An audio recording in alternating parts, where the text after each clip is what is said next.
நீங்க இப்ப பார்த்துட்டு இருக்கிற இமேஜ்ல இருக்கிறது ஏதோ தீபம் ஏத்துற தூண் மாதிரி இருக்கா? பட் இது சர்வேக்கள்.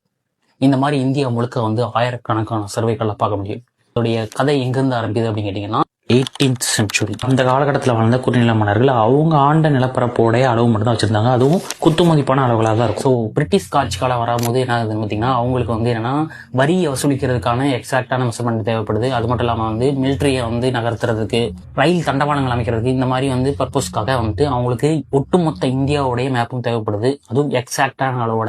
அப்பதான் வில்லியம் லாம்ப்டன் இந்தியாவுக்குள்ள வராது. இப்ப இருக்கிற மாதிரி டிஜிபிஎஸ் சர்வே, ட்ரோன் சர்வே எல்லாம் வந்து அப்ப கிடையாது. டேப் வச்சு வந்து பாத்தீங்கன்னா ஒட்டுமொத்த இந்தியாவும் மெஷர் பண்ணிட்டு இருக்க முடியாது. ஸோ இங்கதான் வந்து கிரேட் ட்ரிக்னாமெட்ரிக் சர்வே ஆரம்பிக்குது. இதுக்காகவே ஸ்பெஷலா லண்டன்ல இருந்து 500 வித இடம் இருக்கக்கூடிய தேலைட் மிஷினை வந்து இந்தியாவுக்கு கொண்டு வராங்க. இது எப்படி செட் பண்ணுவாங்க அப்படின்னு கேட்டீங்கன்னா, A பாயிண்ட் B பாயிண்ட் அப்படின்ட்டு 2 பாயிண்ட் வச்சிருப்பாங்க. தென் வந்து C பாயிண்டா வந்து ஏதோ ஒரு மலையோ இல்ல ஒரு பெரிய பில்டிங்கோ வச்சுட்டு அங்க இருந்து பாத்தீங்கன்னா வந்து அந்த டயகனல் நடப்பாங்க. ஸோ ட்ரையாங்கிள் ஃபார்ம்ல வச்சு மலையோட இல்ல அந்த பில்டிங்கோடைய டிஸ்டன்ஸ் நம்மளால வந்து கால்குலேட் பண்ணி, இந்த பேஸ் பாயிண்ட் தான் வந்து பாத்தீங்கன்னா ரெஃபரன்ஸ் பாயிண்ட். இதை வச்சுதான் வந்து அடுத்த ட்ரையாங்கிளை நம்மளால உருவாக்க முடியும். ஸோ அதுக்காக தான் வந்து பாத்தீங்கன்னா இந்த மாதிரி வந்து பெர்மனண்டா கட்டி வச்சிருப்பாங்க. ஸோ இந்த மாதிரி ஒரு ட்ரையாங்கிள் உருவாக்கி அதை பேஸ் பண்ணி அடுத்த ட்ரையாங்கிள் அப்படின்ட்டு வந்து பாத்தீங்கன்னா வந்து ட்ரையாங்கிளா வந்து பிரிஞ்சுட்டே இருக்கும். எப்படி ஒரு சிலந்தி வலை மாதிரி உருவாக்கி ஒட்டுமொத்த இந்தியாவையுமே வந்து அளந்திருப்பாங்க.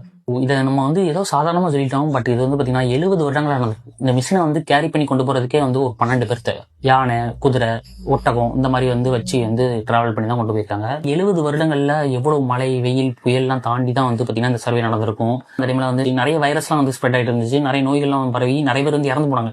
அதெல்லாம் தாண்டி தான் இந்த சர்வே அப்படிங்கிறது நடந்துச்சு.